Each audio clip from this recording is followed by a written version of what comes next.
Hello and welcome back students.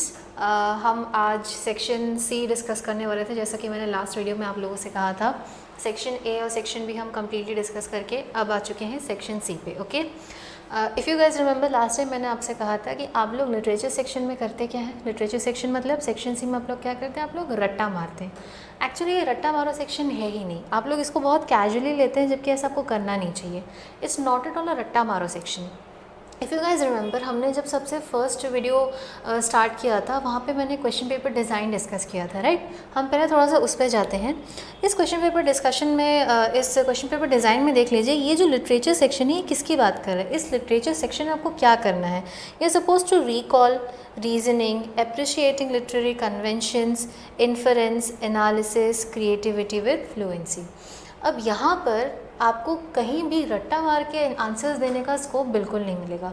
यहाँ पे आपको अपनी क्रिएटिविटी दिखानी है, आपको अपनी अंडरस्टैंडिंग एबिलिटी दिखानी कि आपने जो टेक्स्ट पढ़ा उस टेक्स्ट में से आपने कितना समझा, क्या समझा, उसमें से आपने क्या इन्फर किया। उसके बाद क्वेश्चन जो है, उस क्वेश्चन को आपको ढंग से समझना है and according to what the question is asking आपको वो आंसर देना है। First thing.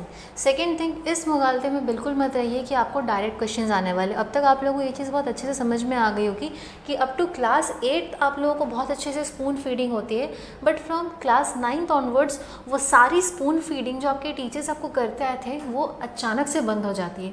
तब आपको बिल्कुल आपके हाल पे छोड़ दिया जाता है। आपको सडनली बहुत कुछ खुद से करना पड़ता है। आपको आंसर्स खुद से फ्रेम करने होते हैं, आपको बहुत सारी चीज़ें खुद से पढ़नी होती है, आपको सैम्पल पेपर्स खुद से सॉल्व करने होते हैं। मतलब teacher will just explain the text, कुछ सैम्पल क्वेश्चंस दे देंगे टीचर, बट देन टीचर आपसे यही एक्सपेक्ट करते हैं कि अब चूँकि आप क्लास 8 क्रॉस करके हायर क्लासेस में आ चुके हैं, तो अब तक आपको इतनी एबिलिटी होनी चाहिए कि जो क्वेश्चन पूछ रहा है आप उस क्वेश्चन को समझें। टेक्स्ट में से आपने जो भी पढ़ा था उससे रिलेट करते हुए आपको क्वेश्चन को आंसर करना है। आपको दिखाना है कि आपकी एबिलिटी कितनी है, आप कितने केपेबल है उस पर्टिकुलर क्वेश्चन को सॉल्व करने में।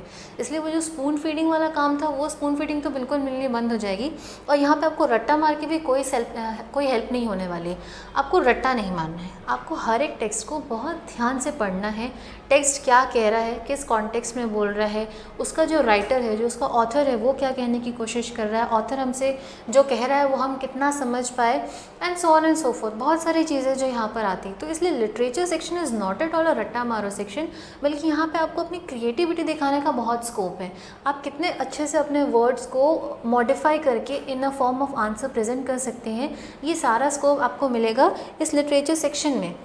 आप हर टेक्स्ट को अच्छे से पढ़िए, पढ़ने के बाद समझिए कि जो टेक्स्ट है वो हमसे क्या डिमांड कर रहा है। जब आपके पास क्वेश्चन पेपर आएगा तब आप देखेंगे कि यहाँ पे वैरायटी ऑफ क्वेश्चंस होते हैं, जैसा कि हमें यहाँ पर दिख रहा है, राइट। वैरायटी ऑफ क्वेश्चंस होते हैं आपके पास, और हर क्वेश्चन आप जब भी पढ़ेंगे आपको बिल्कुल क्लियरली समझ में आ जाएगा कि एक भी क्वेश्चन डायरेक्ट क्वेश्चन नहीं है। आपके टेक्स्ट के साथ जो क्वेश्चंस दिए होते हैं वो क्वेश्चंस नहीं आते हैं, उस क्वेश्चन को ट्विस्ट करके प्रेजेंट किया जाता है। बशर्ते आपको वो क्वेश्चन समझना पड़ता है। वो क्वेश्चन आएगा बट ट्विस्ट करके आएगा, और उसमें आपकी एबिलिटी जज की जाएगी। देखा जाएगा कि आप उस पर्टिकुलर क्वेश्चन को कितना अच्छे से अटेम्प्ट कर रहे हैं। जैसे कि हमने इस डिज़ाइन में देखा, यहाँ पे कितनी सारी बातें लिखी हुई है, recalling, reasoning, appreciating literary conventions, inference, analysis. मतलब आपको सारा कुछ अब आपको खुद से करना है, आप किसी पे डिपेंडेंट नहीं हो सकते अब, राइट। सो हम बिना ज़्यादा बात किए हम इस पर्टिकुलर सेक्शन सी पर आते हैं, और यहाँ हम देख रहे हैं क्या, this particular section carries 30 marks. ठीक है, 30 मार्क्स बहुत होता है। अभी तक हम 20 एंड 20 मार्क्स का रीडिंग कॉम्प्रिहेंशन एंड 30 मार्क्स का राइटिंग स्किल्स सेक्शन हम डिस्कस करके आ चुके हैं। अब हम आते हैं 30 मार्क्स का और जो पेपर बचा हुआ है उस पर। ठीक है, अब यहाँ पर भी आपको वेराइटी ऑफ क्वेश्चंस मिलेंगे, मार्क्स बहुत अच्छे से डिवाइडेड है, हर क्वेश्चन का आपको ध्यान से पढ़ना है। किसी भी क्वेश्चन को हड़बड़ी में या जल्दबाजी में ओवरलुक मत करिए। और ये तो बिल्कुल मत सोचिए कि ये क्वेश्चन मैं ऐसे ही बना लूँगा या ये क्वेश्चन मैं ऐसे ही बना लूँगी, नहीं। हो सकता है आपको फर्स्ट लाइन क्वेश्चन का पढ़कर लगे कि you are familiar to this question, but then आगे वो क्वेश्चन क्या पूछ रहा है वो कहानी कुछ और ही हो सकती है। ये स्टूडेंट्स बहुत कॉमन गलती करते हैं, जब एग्ज़ाम में होते हैं तो ऑलरेडी नर्वस होते हैं और पैनिक ऑलरेडी पैनिक मोड में होते हैं, उस समय उनको ऐसा एक सरसरी नज़र से आप बोलोगे कि आप क्वेश्चन पढ़ लोगे और आप क्वेश्चन सॉल्व कर लोगे, तो ये आपकी गलतफहमी। क्वेश्चन को ठंडे दिमाग से ध्यान से पढ़ो, पढ़ने के बाद देखो कि आप उसको किस तरीके से आंसर कर सकते हो, क्वेश्चन आपसे क्या मांग रहा है, ठीक है। सो यहाँ पर मेरे पास क्वेश्चंस तो है, and as we all know हमारे पास मॉडल आंसर्स भी है जिसमें मार्किंग स्कीम भी दी हुई है, ठीक है। तो यहाँ पर जितने आंसर्स हैं उन सारे आंसर्स को मैं आप लोगों के लिए रीड तो नहीं कर सकती, because that will be a very time taking task, but then all I can do is I can discuss the paper with you, और यहाँ पे मैं आपको समझा सकती हूँ कि मार्क्स डिस्ट्रीब्यूशन किस तरीके से किया जाता है। आपको ये नहीं समझना है कि आपको ये नहीं सोचना है कि आपने अगर 2 मार्क्स के आंसर में 4 लाइन भर दिया कुछ भी और आपको उस पर मार्क्स मिल जाएंगे, ऐसा नहीं चलेगा। वहाँ आपकी एक्यूरेसी और आपका एक्सप्रेशन बिल्कुल चेक किया जाता है और उसके बेसिस पे आपको मार्क्स दिए जाते हैं, ठीक है। सो हम पहले क्वेश्चंस पढ़ना शुरू करते हैं। First question is saying read the extract given below and briefly answer the question that follow each. अब यहाँ पर आपको एक एक्सट्रैक्ट दिख रहा है, राइट। इस एक्सट्रैक्ट को आपको पढ़ना है, पढ़ के आपको समझना है कि ये किस पर्टिकुलर टेक्स्ट से आया हुआ है। उसके बाद उसके साथ जो ये क्वेश्चंस दिए हुए हैं, इन क्वेश्चंस को आपको सॉल्व करना है। मार्क्स हम क्या देख रहे हैं, इस पर्टिकुलर स्पेसिफिक क्वेश्चन में आपको 4 and 4 टोटल 8 मार्क्स है, ठीक है। 4 marks for this particular question and then 4 marks for this set of question, okay. तो आपके पास यहाँ पे 2 सेट ऑफ क्वेश्चंस हैं, each question carries 1 mark, fine. हम थोड़ा इस तरफ आते हैं।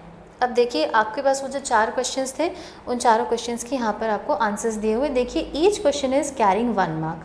हर क्वेश्चन के पीछे आपको सिर्फ 1 मार्क मिलेगा, but then this 1 mark is also completely in your hand. आप कितने अच्छे से उस आंसर को लिख सकते हैं, ये बिल्कुल आपके ऊपर डिपेंड करता है।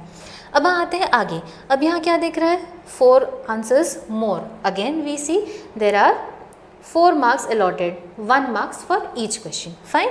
तो हमने देख लिया क्या इस पर्टिकुलर क्वेश्चन से हमको 4 and 4 8 मार्क्स मिल जाने चाहिए। आपको हर टेक्स्ट को, जितना भी टेक्स्ट दिया होगा, जैसे एक टेक्स्ट तो यहाँ पर दिया हुआ है और एक यहाँ पर दिया हुआ है, आपको समझना है, आपको याद करना, आपको रिकॉल होना चाहिए। आपको हर एक टेक्स्ट ध्यान से पढ़ना है। आपके दोनों बुक्स में, फ्लेमिंगोज एंड विस्टास, दोनों बुक में आपको जैसे टेक्स्ट दिए होते हैं, उन सारे टेक्स्ट को आप कोशिश करिए कि सबको कवर कर लें।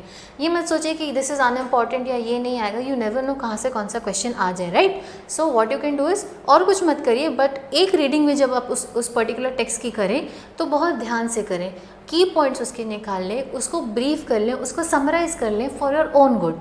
आप जब उसको अच्छे से समराइज़ कर लेंगे तो half of the work will be already done, आपका आधा काम हो चुका होगा। आप उसके बाद सिर्फ जब एग्ज़ाम के पहले अगर आप पूरा चैप्टर नहीं पढ़ पा रहे हैं तो आप सिर्फ उस समरी को भी पढ़ लेंगे तो आपका काम हो जाएगा, and it would be very helpful for you in writing the answer in your examination, fine. तो हम यहाँ बात कर रहे थे इस पर्टिकुलर क्वेश्चन की, हमने देख लिया इस स्पेसिफिक क्वेश्चन में हमें 8 मार्क्स मिल चुके हैं, ठीक है। अब हम आते हैं आगे।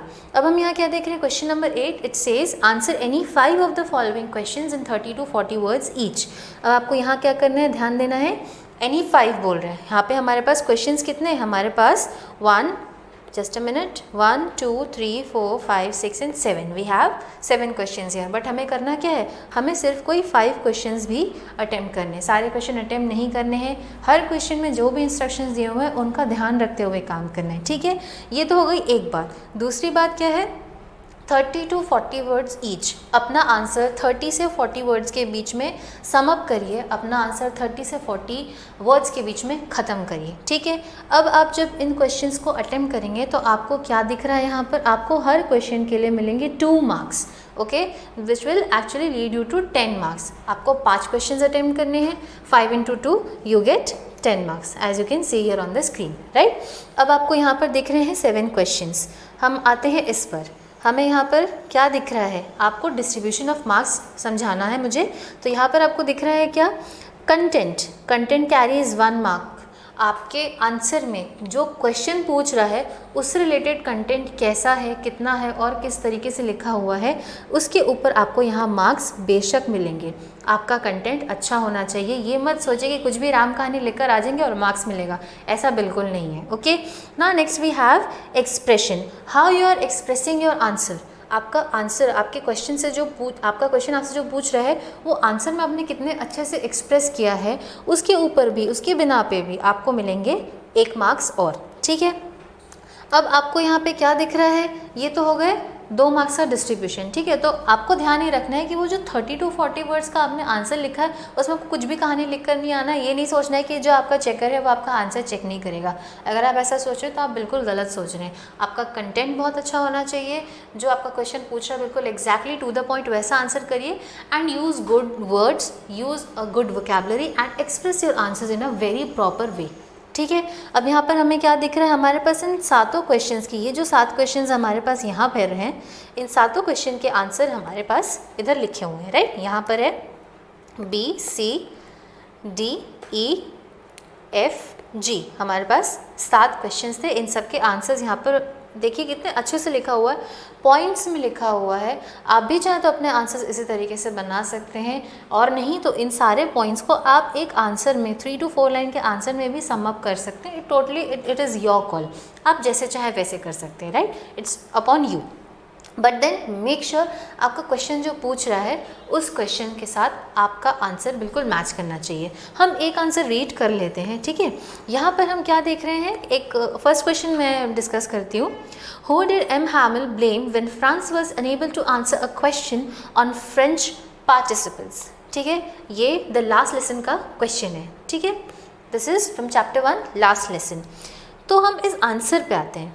आंसर क्या कह रहा है, एम हैमल, क्वेश्चन का मीनिंग क्या था, एम हैमल ने जब वो दिन आता है जब वो नोटिस बोर्ड पे पोस्टर लगी होती है कि आज के बाद फ्रेंच नहीं पढ़ाया जाएगा, उस दिन एक लास्ट फ्रेंच लेसन लेते हैं एम हैमल, और उस दिन फ्रांस क्लास में फिर से लेट पहुंचता है एज यूजुअल, राइट।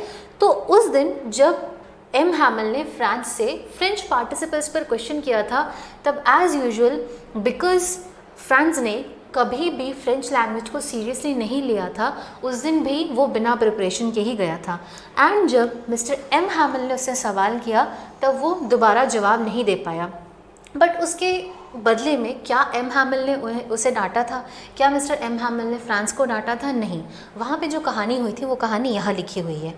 हुआ ये था, whom did the question asked, M Hamel ने किसको ब्लेम किया, राइट। एम हैमल ने किसे ब्लेम किया था, people of Alsace for postponing learning.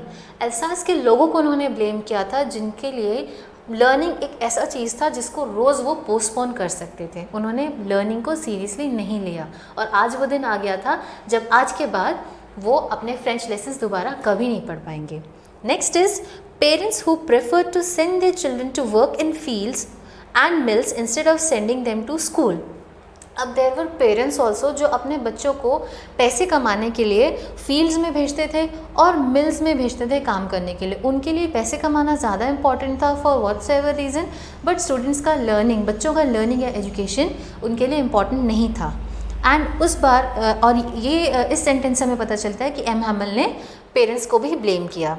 Fine, now third thing is himself मतलब M. Hamel blamed himself for not fulfilling his duty as a teacher sincerely by sending the children to water the plants in the garden and declaring a holiday whenever he wanted to go for fish। ये सारा चीज़ जो है हम देखते हैं कि chapter के and में हमें ये सारा कुछ पढ़ने मिलता है। जब एम हैमल फ्रांस को बुलाते हैं कि सामने और पार्टिसिपल्स पे जो भी उन्होंने से क्वेश्चन किया था उसका आंसर देने के लिए, तब ये सारी चीज़ें ये पर्टिकुलर इंसिडेंट वहाँ हो रहा होता है। अगर आप लोगों ने वो चैप्टर अच्छे से रीड कर लिया होगा तो the moment you see this question आपको सारा वो पिक्चर बिल्कुल आपकी आंखों के सामने दिखना चाहिए कि हाँ हम लोगों ने ये चीज़ पढ़ी थी, या आपके दिमाग में एक पिक्चर बन जानी चाहिए कि ये चीज़ वहाँ हुई थी, so that you can keep it in your mind easily. So अब हमने क्या देखा, एम हैमल ने एल्सास के लोगों को ब्लेम किया, एम हैमल ने पेरेंट्स को, बच्चों के पेरेंट्स को ब्लेम किया, और उन्होंने खुद को भी ब्लेम किया। Why? Because he thought that being a teacher he did not complete his duty. What was his duty? To teach French to the kids, right. But he thinks कि उन्होंने अपनी ड्यूटी सिंसियरिटी के साथ नहीं करी, और उन्हें आज वो चीज़ रियलाइज़ हो रही है। आज उन्हें उस बात का बहुत दुख है कि आज फ्रांस जो उनके क्वेश्चन का आंसर नहीं कर पा रहा है, उसके लिए कहीं ना कहीं एम हैमल खुद को दोषी मान रहे हैं, right. And then further what did he says here? By sending the children to water the plants in the garden.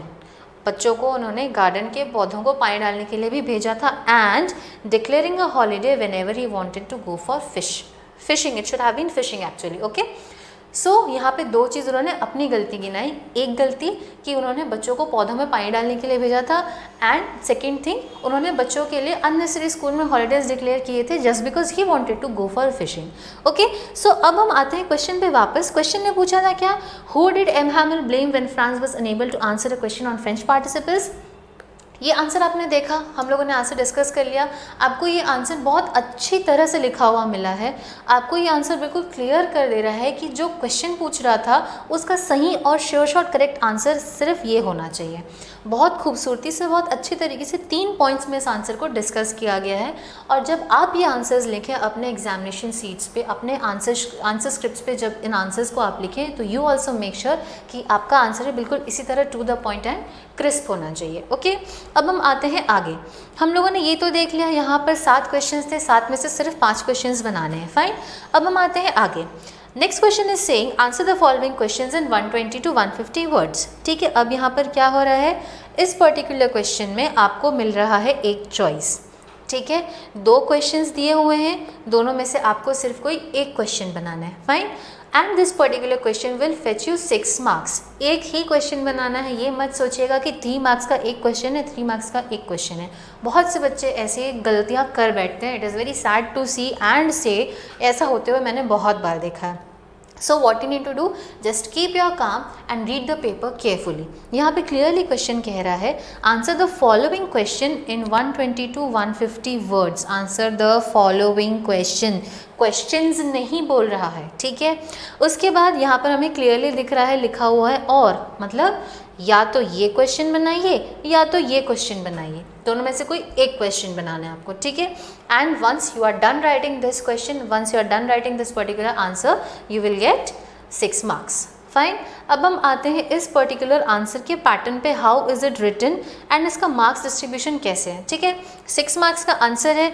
यहाँ पर देखिए कंटेंट के लिए आपको दिए हुए हैं 3 मार्क्स एंड एक्सप्रेशन के लिए आपको दिए हुए हैं 3 मार्क्स। अगेन मैं वही कहानी रिपीट करूँगी, कुछ भी राम कहानी लिखने की ज़रूरत नहीं है। जो क्वेश्चन पूछ रहा है वही आंसर आप बिल्कुल अच्छी तरीके से, अच्छे कंटेंट में और अच्छे वे में एक्सप्रेस करके लिखेंगे। Fine, then only you are suppose to get 6 marks.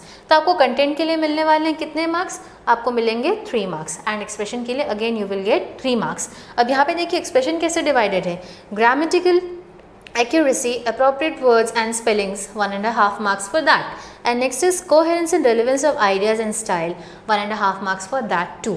इस तरीके से आपके 3 marks from expression divided हैं। ठीक है, ये तो हो गई एक बात। अब देखिए यहाँ पे कुछ वैल्यू पॉइंट्स दिए हुए हैं, राइट। इन वैल्यू पॉइंट्स को आंसर में लिखना है। यहाँ पे याद दिया हुआ है कि ये चीज़ें आपके आंसर में मिलनी चाहिए। Fine, next we will move ahead, क्योंकि ये आंसर बहुत बड़ा है 120 to 150 वर्ड्स का, तो वो पूरा आंसर पढ़ के डिस्कस करने में टाइम लगेगा। ठीक है, तो अब हम आगे आते हैं और हम देखते हैं क्या, question number 10, answer the following question in 120 to 150 words. यहाँ पे आपको फिर से एक चीज़ ध्यान रखनी है, question number 9 and question number 10 दोनों में मैक्सिमम वर्ड लिमिट आपका 150 है। उससे ज़्यादा आगे मत बढ़िए, उससे ज़्यादा आगे प्लीज़ मत जाइए, because it will be just a waste of time for you guys. Okay, हम आते हैं क्वेश्चन 10 पे। क्वेश्चन कह रहा है answer the following question in 120 to 150 words. Again this particular question is going to fetch you 6 marks. और हमें यहाँ दिख रहा है और, मतलब या तो आपको ये क्वेश्चन बनाना है या तो आपको ये क्वेश्चन बनाना है। Choice is yours. जो क्वेश्चन आपको लगता है कि आप इसमें बेटर परफॉर्म कर सकते हैं वो क्वेश्चन पिक करिए और आंसर बना डालिए। ठीक है, क्या कह रहा है question, compare and contrast the characters of mister Lamb and Derry. And second question, how did the mistakes committed by the prison authorities help Evans in escaping from the prison? अब यहाँ पर हम आते हैं क्वेश्चन नंबर 10 पे और हमें दिख रहा है क्या, marks distribution is again in the way जैसा कि क्वेश्चन नंबर 9 पे था। Content carries 3 marks, expression carries 3 marks and then for grammatical accuracy, appropriate words and spellings you will get 1.5 marks, and then coherence and relevance of ideas and style will again fetch you 1.5 marks, and this is how your 3 marks from expression are divided. ठीक है, अब आपको यहाँ पे क्या दिख रहे हैं, कुछ वैल्यू पॉइंट्स लिखे हुए हैं कि आपको किस तरीके से आंसर लिखना, आप अपने आंसर में क्या क्या चीज़ें ऐड कर सकते हैं, right. So this is how your answer should be written. आपको सिर्फ इतना करना है कि जो भी आपके पास टेक्स्ट है उस टेक्स्ट को ध्यान से पढ़िए, एक बार एक कॉन्सेंट्रेटेड एंड थरो रीडिंग करिए, अपने आप आपके सामने सारा पिक्चर क्लियर हो जाएगा। एंड अपार्ट फ्रॉम दैट, यहाँ पर हम हैं आपके लिए, हम हर चैप्टर्स को एलैबोरेटली डिस्कस करेंगे, आपके लिए समराइज़ करेंगे, जो भी डिफ़िकल्ट वर्ड्स या कीवर्ड्स हमें ऐसे लगते हैं जो आपके साथ शेयर करना चाहिए हम शेयर करेंगे, and we will provide you the maximum guidance we can. ठीक है, सो अब हम थोड़ा सा वापस आते हैं और यहाँ पे मैं कुछ चीज़ें आप लोगों को रिकॉल करवाना चाहती हूँ। ध्यान रखिए, in this English paper you can not just go on रट्टा मारोइंग एंड देन थिंक कि आपको 80 मार्क्स मिल जाएंगे, ऐसा बिल्कुल नहीं होगा। Please be very sincere with your self and अपने आप को इतना रहम बख्शिए कि आप जब भी क्वेश्चन पेपर लेकर बैठें, जब भी सैम्पल पेपर लेकर बैठें, आप अपनी एबिलिटी को खुद एसेस करना शुरू करें। जब आप रीडिंग कॉम्प्रिहेंशन करेंगे तब आपको वहाँ पर देखना है कि आपकी कंसेप्चुअल अंडरस्टैंडिंग कितनी है, आप कितना डिकोड कर रहे हैं, आप कितना एनालाइज कर पा रहे हैं उस रीडिंग कॉम्प्रिहेंशन को। वो ऑथर जिस पर्टिकुलर पैसेज को आप पढ़ रहे हैं, उसका जो ऑथर है वो आपसे क्या बात करना चाह रहा है वो आप समझिए। उस पर्टिकुलर पैसेज से आप क्या क्या इन्फर कर सकते हैं उसको ध्यान रखिए। उसके बाद उसके आंसर्स दीजिए सो that you can fetch the maximum marks. Reading section एक ऐसा सेक्शन है जहाँ से आप अच्छे से अगर बनाएंगे तो पूरे 20 मार्क्स आप फेच कर सकते हैं। ये पर्टिकुलर सेक्शन ही है मार्क्स देने के लिए, ये बना ही है मार्क्स देने के लिए आपको। आप जितना अच्छे से इस पर्टिकुलर सेक्शन को करेंगे आप उतना ज़्यादा मार्क्स वहाँ से फेच कर सकते हैं। Then we will come to writing skills. Writing skills क्या करता है, आपकी रीजनिंग एसेस करता है, appropriacy of style and tone, using appropriate format and fluency, inference, analysis, evaluation and creativity. तो ये कुछ ऐसी चीज़ें हैं जो आपको थ्रू आउट द पेपर, इन चीज़ों के सहारे आपको थ्रू आउट द पेपर आपका चेकर जज करेगा। क्वेश्चन पेपर हाथ में लेने से आपको घबराना नहीं है, आपको क्वेश्चन पेपर को ठंडे दिमाग से पढ़ना है और सिर्फ अपने दिमाग में ये रखना है कि आपको अपना बेस्ट परफॉर्म करना है, आपको अपनी सारी एबिलिटीज़ बिल्कुल चार्ज अप रखनी है कि जैसे ही क्वेश्चन आ रहा है हर क्वेश्चन को आप अच्छी तरह समझें, हर क्वेश्चन को एनालाइज करें कि क्वेश्चन आपसे क्या कहना चाह रहा है, क्वेश्चन क्या डिमांड कर रहा है, क्वेश्चन में क्या इंस्ट्रक्शंस दिए हुए हैं, and then go on solving the questions. कोई भी बड़ी बात नहीं है, कोई रॉकेट साइंस नहीं है, कोई बहुत बड़ा टास्क नहीं है, बहुत आराम से ठंडे दिमाग से with great ease you can do this. Okay, with this हम ये वीडियो यहाँ स्टॉप करते हैं। आपको हम मिलेंगे अगले वीडियो में जहाँ हम और भी वेरियस टॉपिक्स की बात कर रहे होंगे। तब तक के लिए keep learning and keep reading as much as you can. Bye.